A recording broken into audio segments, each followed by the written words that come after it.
of Transcendent. Transcendent is a weekly Facebook live broadcast of San Antonio in black, white, and brown, also known as SABWB.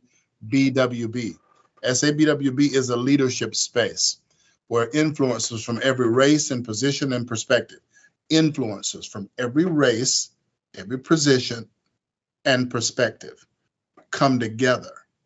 This is a place of unity. SABWB is a place where unity is hewn out. And we come together for two main purposes. One is to build trusting relationships with one another.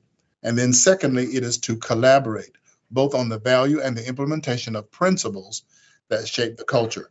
So we want to take action together that shapes the culture. So to that end, I want to read you something. Okay, here we go. So the longer I live in digging into God's wonderful word, the more I marvel at the revelation of the prophets, particularly Isaiah and Jeremiah, received in their day. I'm amazed at the way that they were able to look down through the centuries, way beyond their time, and see the unfolding and relentless purposes of God. The vision of God showed Isaiah started in his day, moved through the hundreds of years to the birth of Jesus, and continues to the end of the age. Isaiah was first called to prophesy in the year King Uzziah died. This king, as a young teenager, turned the nation of Judah back to God with great enthusiasm and restored many of their backslidden ways. In Uzziah's younger years, under the tutelage of prophet Zechariah, God gave Judah great victories over their enemies and prospered them abundantly. The Reformation under Uzziah's leadership moved in the right direction. However, it stopped short of God's full standard because he did not remove the high places which were still being used to worship other gods.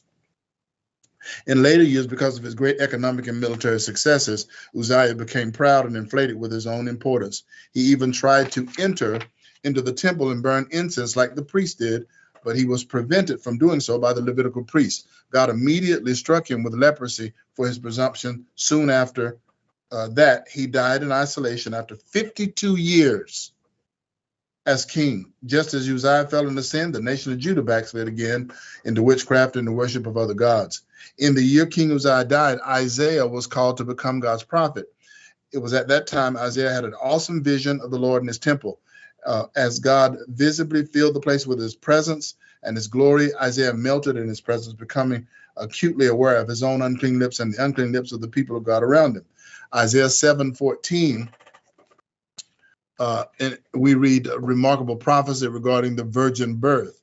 Therefore, the Lord himself shall give you a sign. Behold, the virgin shall conceive, bear a son, and shall call his name Emmanuel, which means God with us. In Isaiah 9, verse 6 and 7, he further announces, for unto us a child is born, the son is given. His name will be called Wonderful Counselor, Mighty God, Everlasting Father, the Prince of Peace. Of the increase of his government, peace there should be no end. Upon the throne of David and over his kingdom, to order it and to establish it with justice and judgment for that time forward, even forevermore. The zeal of the Lord of hosts will do it. In between these two scriptures, Isaiah 7:14 and Isaiah 9:6, we look back at Isaiah chapter 8, verses 10 through 21, and we read of the dark and difficult days in Judah during which Isaiah was prophesying. God was no longer being honored, revered, and sought after by his people. Instead, every kind of witchcraft and occult activity, including openly consulting witches and seeking the dead, was being practiced. As a result, a thick spiritual darkness covered the land. A thick spiritual darkness covered the land. It could be speaking of much of the present-day United States or Western Europe or the rest of the world for that matter. Isaiah looked to God as his only hope and waited to hear what he would say and what he would do about this appalling situation. God's response at that time was to speak directly to him of the coming Messiah and declare in Isaiah 8:18, "Here I am and the children whom the Lord has given me. We are for signs and wonders. We are for signs and wonders in Israel from the Lord of hosts who dwells in Mount Zion." This glorious passage is quoted again in Hebrews chapter 2, verse 13, and is directly attributed to Christ himself.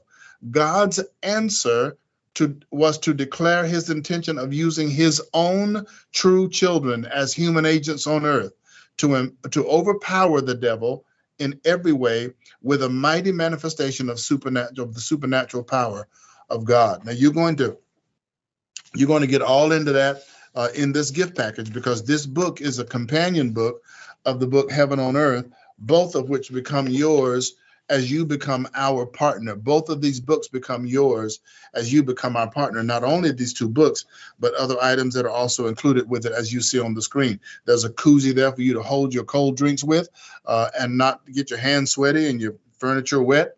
And then there's also a cup. You're going to need this cup because I've just returned from Malawi, Africa, with my wife and my daughter and son-in-law, and God has opened incredible doors for us to get top grade coffee in the world, the top grade coffee in the world. Some of it, the stuff that royalty pay for. You're going to be able to get coffee in your SABWB coffee cup. I've discovered that I like it black. Coffee tastes so good, I like it black. I like it with nothing in it, just the coffee. Some of you are probably coffee drinkers like that. I'm not a coffee drinker, but I am becoming one since there is such a revolution going on in the nation of Malawi and in Rwanda around this subject of coffee and how God's using it to both lift and shift the nation and cause you to become a part of that. As you support SABWB, you'll be able to be a part of that lifting and shifting that's taking place around the world. So you can join us. You see there's several ways that you can give on the screen.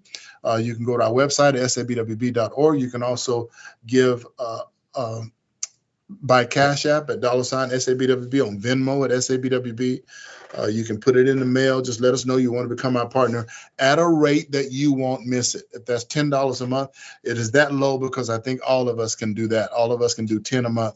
And I need about 1,200 of us to really undergird what God is doing in this ministry. And you will see over the years and over the weeks and months to come, some stuff that is unfolding incredibly, not only with the coffee thing, but really God's doing an expansive thing right here in our own city. And I want you to be a part of it. I want you to partner with us and become an SABWB partner for as little as $10 a month. We have partners that do 25. We have partners that do 50. Partners that do 100, whatever you can do and don't miss, because we believe in the power of the small donation. All right, so thank you for that partnership. But I want now to turn your attention to what we do on Fridays. While we meet with leaders Monday through Thursday in different ways, I'm so proud of what God is doing with folks like Pastor Brian Thomas with Every Square Inch and John Williams with No Place Left, and those people like them who are taking a corporate responsibility to make sure that the entire city of San Antonio is discipled in every square inch of it. And so we're meeting with people like that all the way through the week. I'm just thrilled and excited about what God is doing here in our city and beyond. But on Fridays, we turn our attention to prayer. On Friday, obviously, we're praying all week long in order to undergird these things and get wisdom from God about how to move forward with them. But we dedicate airtime on Friday right here in this room. This lion that's roaring behind me is a picture of intercession that is being released over the city of San Antonio from the heart and the mouth of the Lion of the tribe of Judah. And if you're available on that day, if you're available on Fridays from 10 to 11, join us personally right here in this office. You'll be able to not only see that painting live, but all of these that are on the wall here in the offices and in my office as well. The office is lit behind me. Here is my office. The executive director is Natalie Hardy. She's the one who's going to come to you now and invite you to come pray with us on Fridays from 10 to 11. If you can't get there because of your work schedule, then by all means, join us at SABWB TX on Facebook. If you can't do that because of your work schedule, we do archive them. So before you go to bed at night, go to SABWB TX, scroll up, and you'll see the latest of the prayer meetings. And you can join us there in prayer for as much of that hour as you would like before retiring to bed or before you get ready to do whatever it is you do in the evening. So thank you so much for becoming our partners. Here's Natalie Hardy, our executive director. And when we come back from that commercial, you and I are going to be talking about the modern Emancipation Proclamation. The modern Emancipation Proclamation. Here's Natalie Hardy.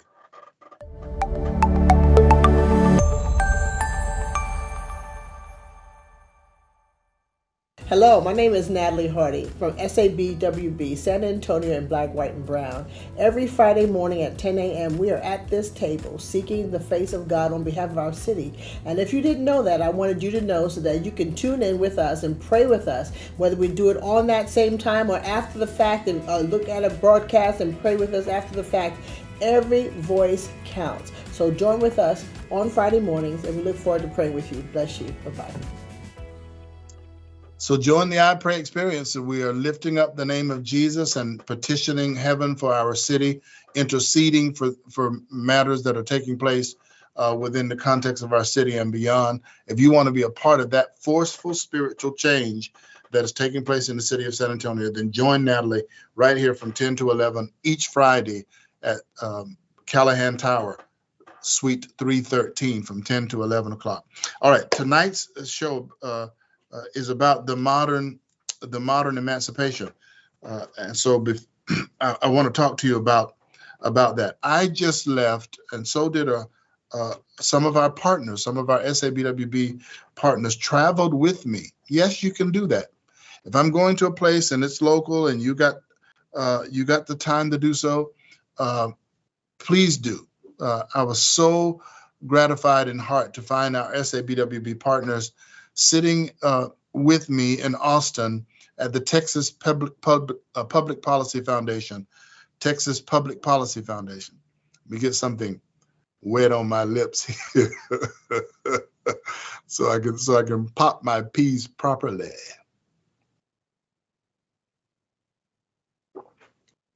At the Texas Public Policy Foundation on Friday, Dr. Richard Johnson invited me up to talk about the state of Black Texas, and we were able to look together. I know I'm not supposed to do this, but I'm going to go wave my hand in my office because you know how the lights are. They go out when you're not in there. So excuse me.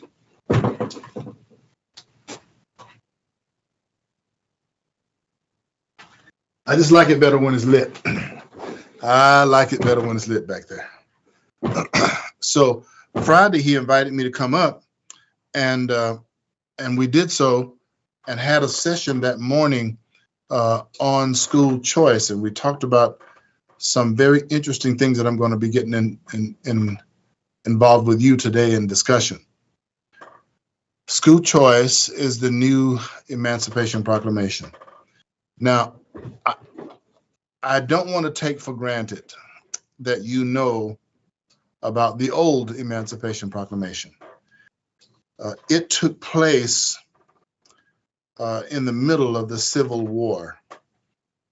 Civil War in the United States was largely fought because there were a group of people of my ethnicity that was being held against their will and forced to labor against their will under the threat of their own lives. They were forbidden to be taught to read or write because people understood the power of education. The slave owner, the slave master understood the power of education. So they robbed my people of the opportunity to get an education. It was forbidden to teach a slave to read or to write because they understood, again, they would understand that what they were going through is unjust, and they would rise up against it and throw off the chains of those that sought to oppress them in the land where they had been brought. So that oppression went on for a while until these United States, the birthing of these states, some states that wanted to continue that slave practice and others that did not. Others understood that it is against moral law. It is against human decency to entrap a people and enslave them and brutalize them and force them to do something, treat them as though they're not humans. And so the nation went to war over that prospect. Largely, the South was using slave labor for its economic base, and it did not want to give up the instrumentality of its economic base. So they were willing to go to war to keep slaves, providing cheap and dependable labor for them and to enhance their own lifestyle. It was the epitome of oppression, which is not only occurred in colonial America. It has occurred in nations of the world across time, that one people have enslaved another. But in the midst of what was happening here, I'll remind you that in 1851, a scientist sided with the psychology of the slave owner and the pseudo intellectualism of the slave owner. A scientist sided with them, now taking their pseudo intellectualism to a new height and actually declaring it to be accurate science. In 1859, Charles Darwin wrote the book Origin of the Species. And I do highly encourage you, while I'm on with you today, join this conversation with us. Get on your social media platforms and let people know that we're on today. Like and share and comment to get it out there. It helps break the algorithms and let this be seen. We're broadcasting on several platforms at once right now. So let people know about it by you commenting, liking, and sharing. And join the conversation. I can see somebody. I can view our Facebook on here, and I can see some of your comments. So go ahead and jump in. Melba, thanks for watching tonight as well. So I want to just encourage you about this. I don't want to take for granted that 1859, Origin of the Species. That's the short name of it. But included in the original name of that work is Origin of the Species by Natural Selection for the Preservation of the Favored Race. Yes, a scientist wrote a book, a prejudice book, and that prejudice book is still to this very day the basis of a lot of scientific study, both in elementary and primary and secondary and post-secondary education. Is a book by a racist called The Origin of the Species, in short. In the book, he states that the black slave is the underdeveloped human, and even questions whether or not he could be fully identified as human. As such, the slave owner could beat him like he was beating a dog, or like he was beating a horse, or like he was beating an oxen. There's no difference. He's not to be treated as though he had human dignity. And of course, he would not teach him to read or write either. As a result of that oppression, the states went to war, and in the midst of it, our 16th president, Abraham Lincoln, sought to save the Union, and he knew one way to save the Union, the way to save the Union. Now listen to that. I want you to listen to that. He understood that the way to save the nation, the way to free the nation, the way to transform the nation was to free its enslaved population, the African American. And he wrote a document called the Emancipation Proclamation, which the producer has, and I have here in my hand. I want to read a portion of this Emancipation Proclamation to you. Because now the war started in 1861. This was written, listen to this, whereas on the 22nd day of September in the year of our Lord, 1862, a proclamation was issued by the President of the United States containing, among other things, the following, to wit, that on the first day of January in the year of our Lord, 1863, January 1, 1863, all persons held slaves within any state or designated part of a state, the people whereof shall then be in rebellion against the United States, shall be then thenceforward and forever free. The people shall then thenceforward and forever, shall then thenceforward and forever be free. The executive government of the United States and the executive government of the United States, including the military and naval authority thereof, will recognize and maintain the freedom of such persons. I won't read the rest of that. I just want you to understand that the declaration is that those who were enslaved were to be made free. Harriet Tubman, who some of you have read about, she's the only Black military woman at her time that actually led a fighting battalion. Others engaged Blacks into the war, and without them, the war could not have been won. Obviously, they had a vested interest in the outcome of the war, because if the Confederacy or the South won, their slave days would continue without end and without mercy. But if the Union, the northern states won, then they would be among the peoples of the earth. They would take their rightful place as free people here in this burgeoning land. And thankfully, it turned out that the North won the war and slavery was ended.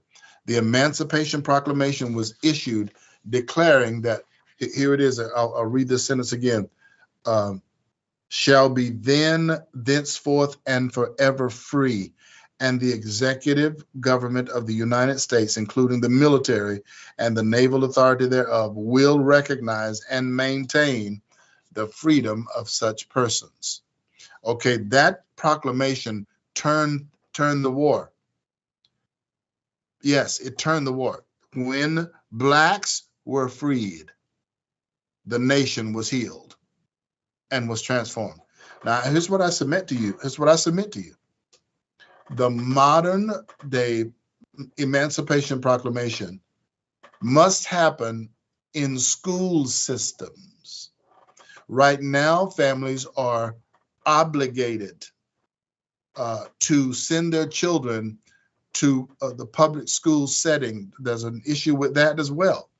But they must not only send their children to public school, they must send the children to the school that is in their assigned district. But for much of Black and brown students, those schools are in oppressed neighborhoods, and they are themselves what is described as dropout centers. But because they are the schools that's in the districts of Black and brown families, they're still having to send their children there. That's a slavery of sorts.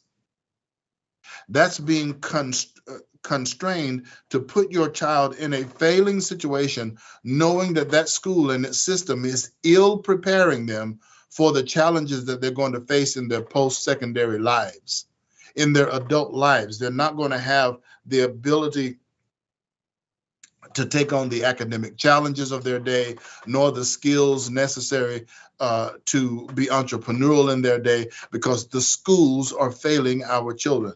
The statistics are well beyond irrefutable that indicate that this is going on.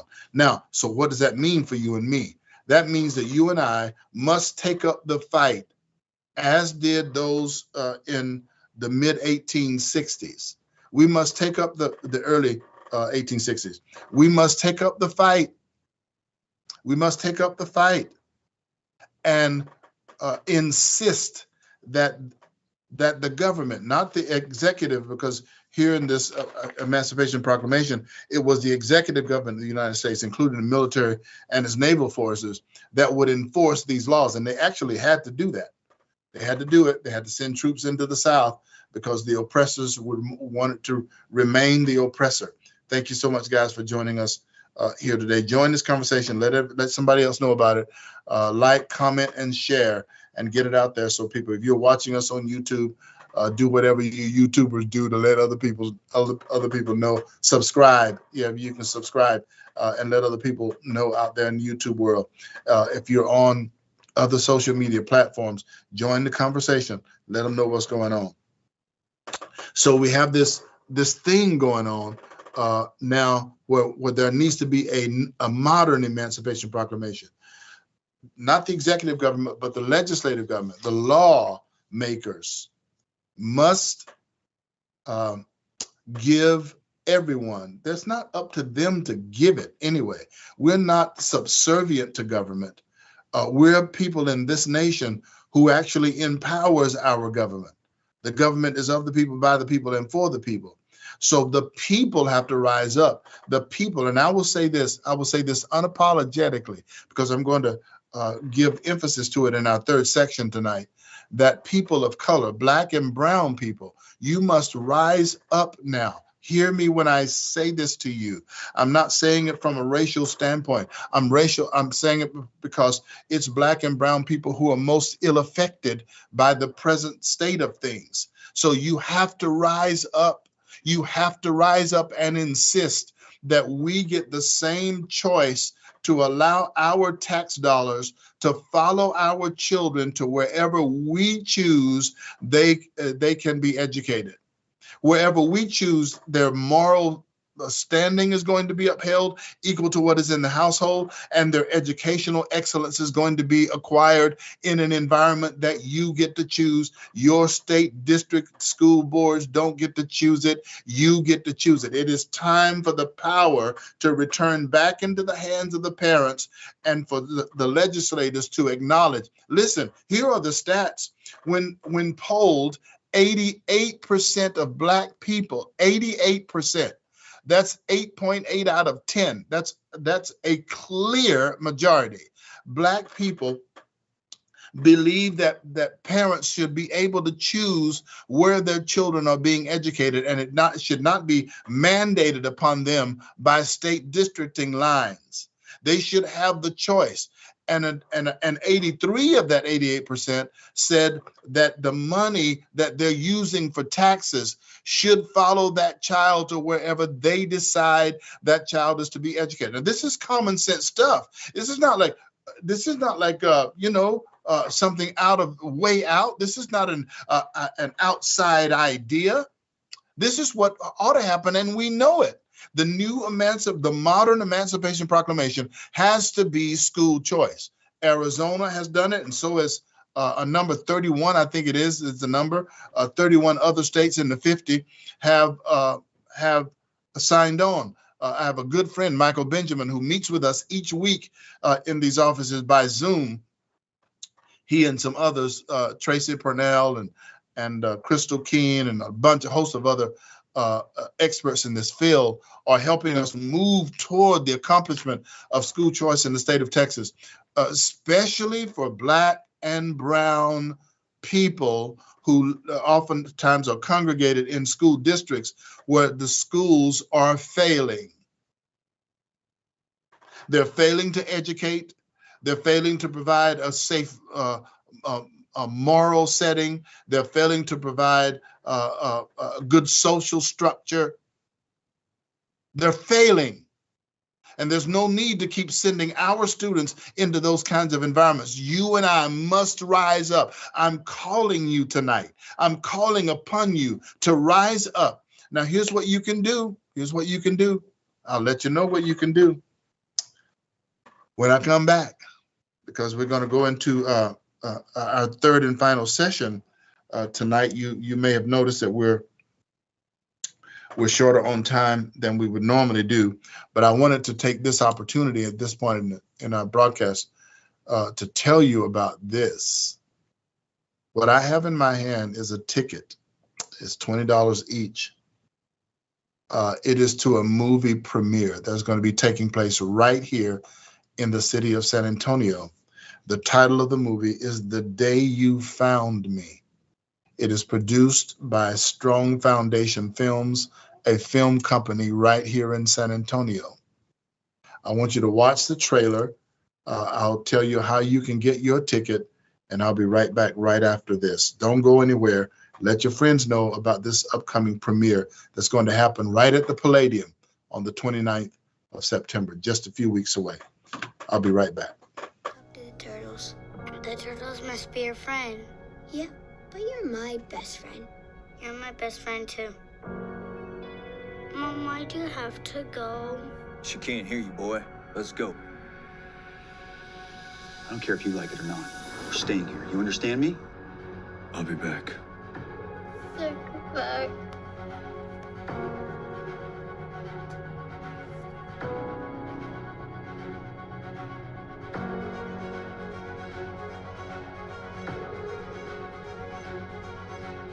This is all for you. Honey, you pray for the food? Yeah. Thank you for our special friend. Thank you for bringing him to our home today. I know you have a plan for me. The older I get, the more I can remember. You must have been so scared. I was, but I knew that Jesus was with me. I'm sorry, I got a meeting I gotta get to for work. Well, do you like music or do you like running the company? Well, music's for my God, and work is for my family, for my dad. Thanks for not giving up on me, Dad. A father never gives up on his son.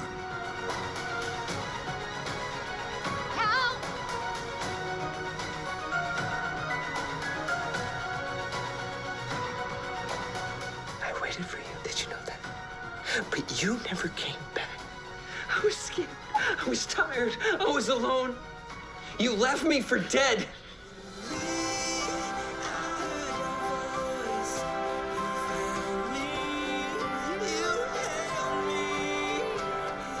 Should you not also have had compassion on your fellow servant, just as I had pity on you? I can finally keep that promise I made to you all those years ago. I was running into your loving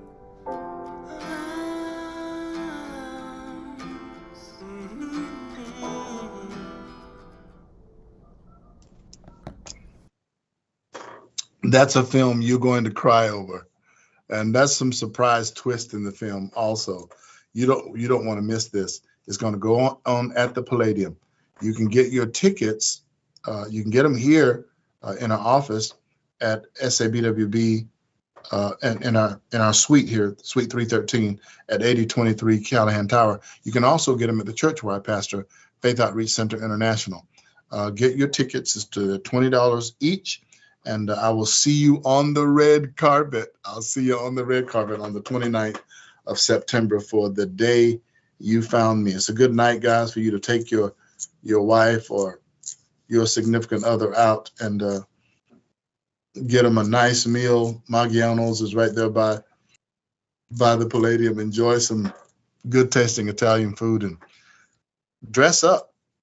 Take her to the red carpet premiere of The Day You Found Me. You won't want to miss that. Okay, so in our third and final session tonight, when we were talking about the modern Emancipation Proclamation, which is school choice, there is no reason in the modern day we live, there is no reason a child should be forced to stay within a failing system because jurisdictional lines say so. That doesn't even make sense to us. And it doesn't have to be that way.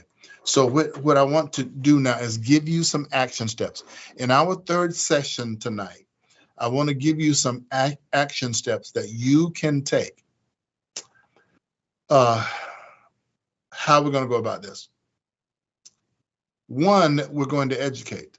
We have to educate parents and we have to educate pastors. There are, within San Antonio, there are certain zip codes that are feeding what is called the school to prison pipeline. Here in San Antonio, there are certain zip codes that are feeding the school to prison pipeline. What is the school to prison pipeline? Well, a lot of prisons in Texas are privatized prisons, meaning that they're built by private citizens and that those private prison owners are paid per head for those who are in that prison. They're paid by the head, just like school districts are paid by the head for students. The prison system is paid the same.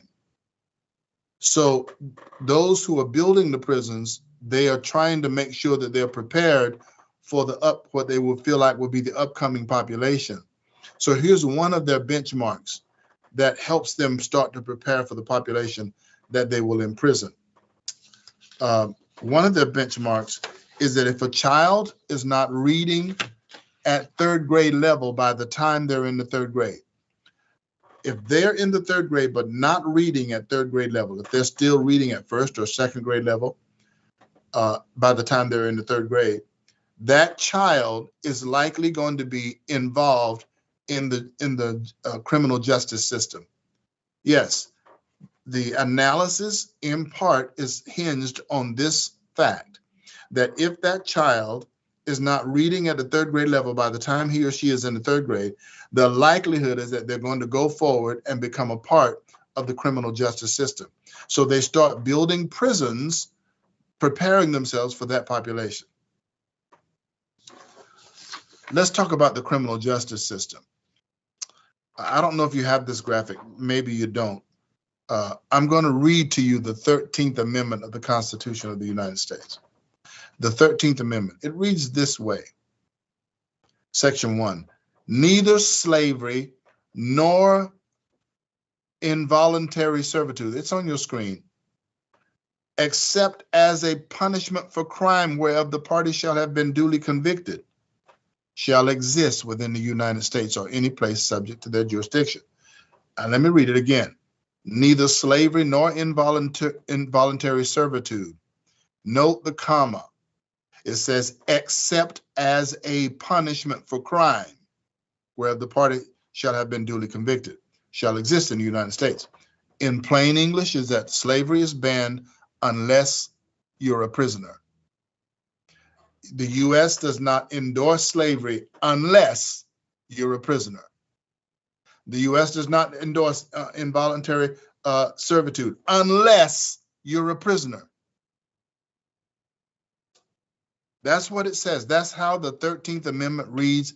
It is on your screen. Neither slavery nor involuntary servitude, except as punishment for crime, where the party shall have been duly convicted, shall exist. Well, there are 1 million people enslaved in the United States of America today. 1 million of them are enslaved because they're imprisoned. Now, some of them have created a violent enough crime that they are a threat to their own safety and certainly to the safety of freed people, and they need to be put away for a very long time. But there are others in there who are falsely there. A faulty system has landed them there, or there are those who are in there for crimes that people are now legally allowed to do. I'm talking about marijuana charges or dope charges as it relates to marijuana. They're serving great sentences because of the war on drugs. The war on drugs was really a legal legal handcuffs on over-policed minority communities, giving the authorities the right to come in and arrest people who were breaking the law and to put them in prison or jail for extended periods of time, making them slaves. You're a slave. If you're in prison, you're a slave, according to the 13th Amendment of the Constitution. Now, no one should be held in involuntary circumstances, especially not children, in a failing school system. Here's what you can do about it. Black and brown people, you can rise up, because there are certain zip codes in our city that is feeding that school to prison pipeline. I was shocked, y'all. I was shocked and amazed when I found out that the church I pastor and the place where I live, the zip code in which I live, was one of the four zip codes in the state, in the city of San Antonio, that is feeding the school to prison pipeline. Where I live, where my church is one of those zip codes that is feeding the school to prison pipeline. When I discovered it, I said, I know that there are pastors in those zip code areas who are just like me, who are willing to be educated on the circumstance and willing to educate their people to move their legislators toward emancipating these students, getting them out of those failing systems. Get them out. It's like an exodus must happen.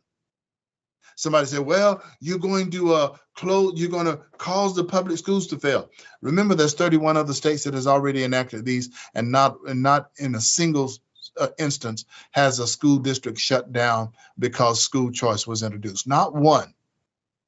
So don't let them fly in your face with all of those lies and exaggerations, because it doesn't happen. No school. In fact, the school fares better when a certain number of students move out of it, because while the tax money does follow the child, not all of it follows the child. I think it's like 80-something% of it that follows the child. Follows the child to the place where the parents decide they want to best educate their children. Now, I did a boot camp in this city for 13 years. And at the end of it, I began to see that not only did there need to be a summertime expression with boot camp, there needed to be a school. So I started a school called Christian Military Academy. It started at 5 o'clock in the morning. It was ideal for single moms. They would drop their children off. We had them all day. We could love on them. We could discipline them. We could make sure that they're trained and educated. Their day would end in time enough for them to get home, get some exchange with their parents, and let their parents love on them and them love on their parents, because they're being taught to respect authority. And the next day we'd start all over again. But it was difficult because I couldn't do it for free. At our church where I pastor, Faith Outreach Center, been the privilege to be the pastor there for the last 21 years. 15 of the church's 41 years, we had a school. I think it was more than 15 years to the 41. We had a school, Faith Outreach Center Academy. Pushed out champions, but parents who could not afford to pay their taxes and a private school tuition had to stop paying private school tuition. We therefore had to close the school. But when the money followed the child back into that educational environment, and you can take those resources to begin to build minds and build morals as well. Are you kidding me? Look, listen, pastors. You're already getting letters from me. Look for it. You're going to get text messages too if we have phone numbers for you. You're going to get text messages from. I'm inviting you to a meeting that Dr. Johnson, who invited me up to Austin, is going to come down here on the 21st and help me to educate you, the pastor, so that you can educate your children, and then we can educate the people in your congregations, rather, and we can mobilize an army toward our legislators to let them know we will not settle for anything less than the opportunity to educate our children where we think best, not where an institution thinks best. We're going to fund the child, not the institution. Oh, yes, it'll open up the doors for some of those who want to teach. They want to change lives. They want to be a part of something great. They want to make their mark in this generation. Teachers will come into those facilities that are highly skilled and motivated. Now they know that what we did at Christian Military Academy, we had two staffs. One was a moral, disciplinary moral training staff. The other was an academic staff. So if the person was doing that thing in the classroom and somebody decided that they didn't want to be in the classroom, they didn't want to be there and listen to the teaching and respect authority, then the other side of it, the moral training corps, came in and got them and took them to a place to convince them that what they needed to do was sit and listen and learn and grow. So the teacher didn't have to do two things. All that he or she had to do was concentrate on putting together and putting forth the excellency of knowledge.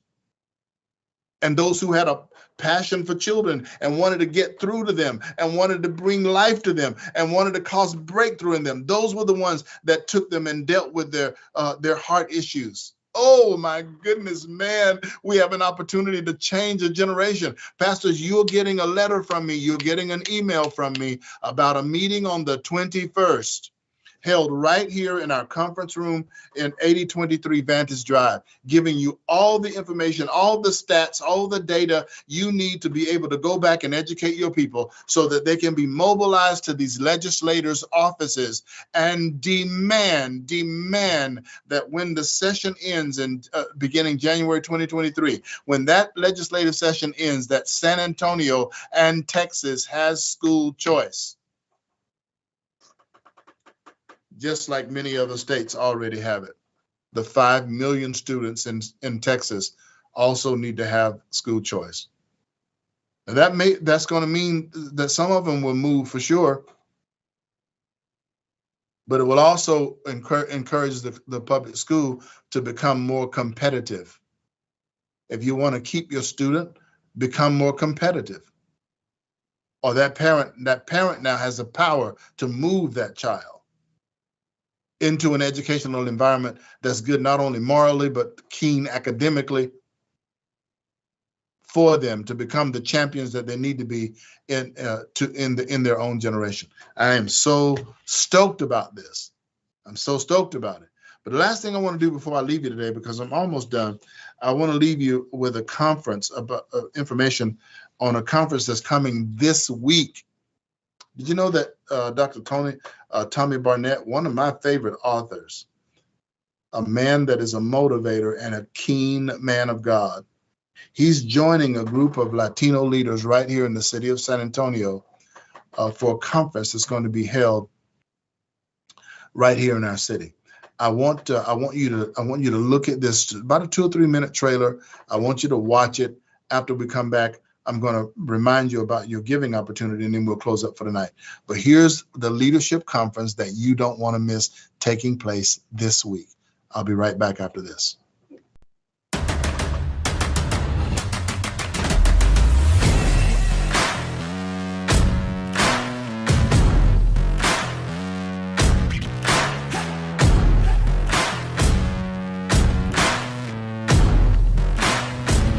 What God wants you to have is better than what you want for yourself.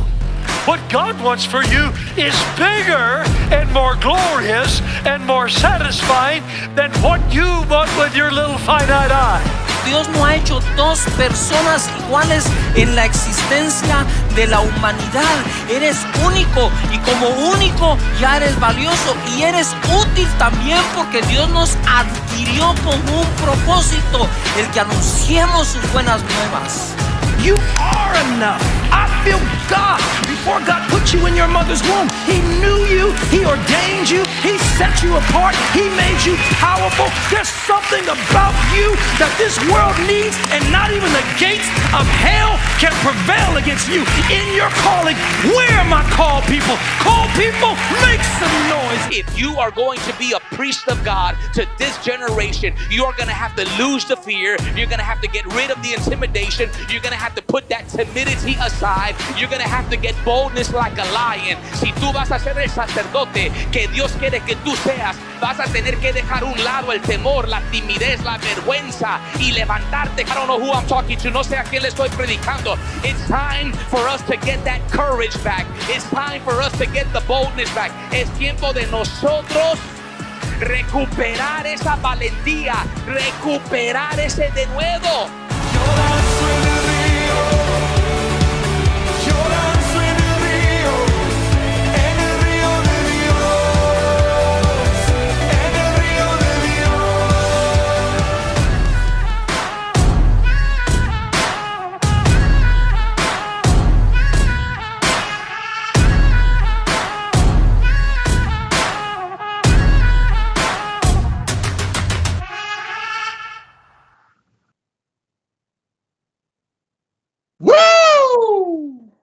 You don't want to miss that, guys. You don't want to miss what's taking place this week right here in the city of San Antonio.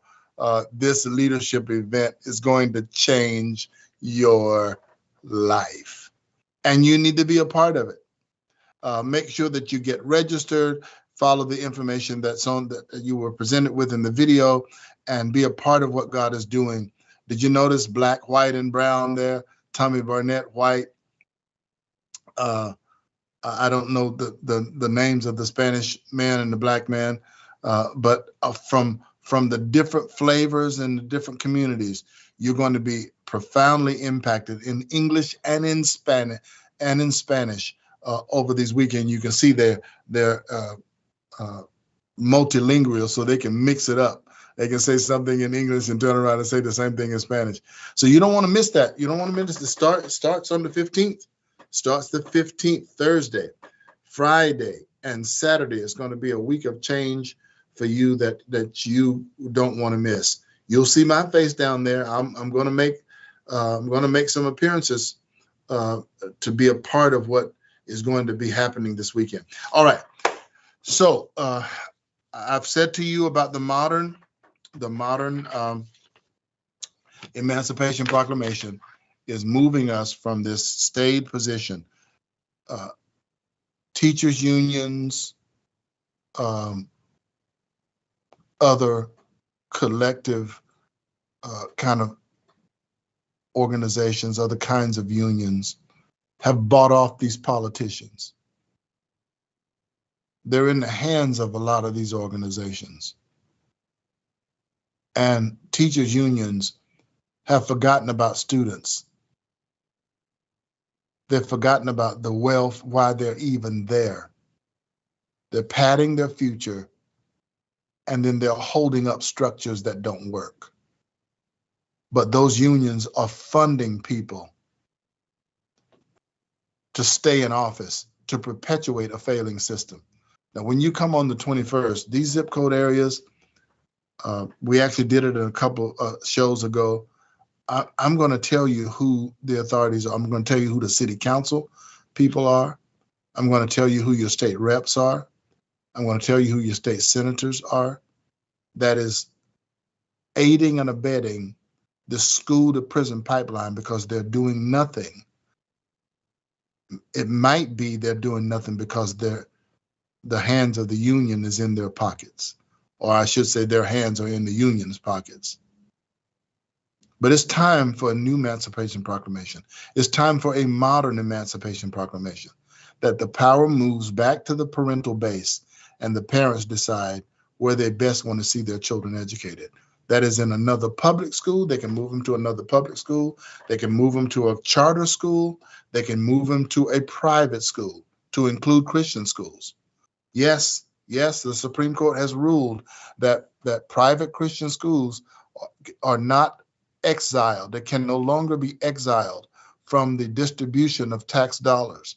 You watch these Christian schools raise these young men that are champions and young women that are champions. You watch what happens in these lives. And then these other schools that have had no competition up to this point will have to start doing something different. Everybody wins.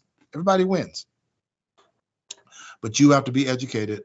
21st of September, make sure you read your letter that is coming from me, or look for a text coming from me to register. If you're in these specific zip codes, you're going to get a letter from me personally. If we have good information in terms of the address and phone numbers to your church, we're going to give you a call, send you an email. I know that 50 plus of them have already gone out. Look in your junk email. If you don't see anything from SABWB, look in your junk email, because it may go there if you haven't received anything from us before. But this meeting on the 21st is super, super critical, and we hope to see you at it.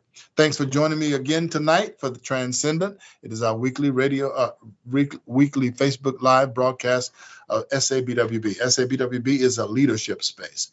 It's designed to bring influencers from every race, position, and perspective together and build trusting relationships, and then to collaborate both on the value and the implementation of principles that shape the culture. Ultimately, we're going to shape the culture together in the name of Jesus. Thank you for joining me tonight. Become our partner. Go with us to SABWB. Become a monthly partner there. You can also do it on Cash App or Venmo. We need you. We need you. What we do, we have to do together. Thanks. Blessings to you. Love you big. See you next Tuesday. Bye-bye now.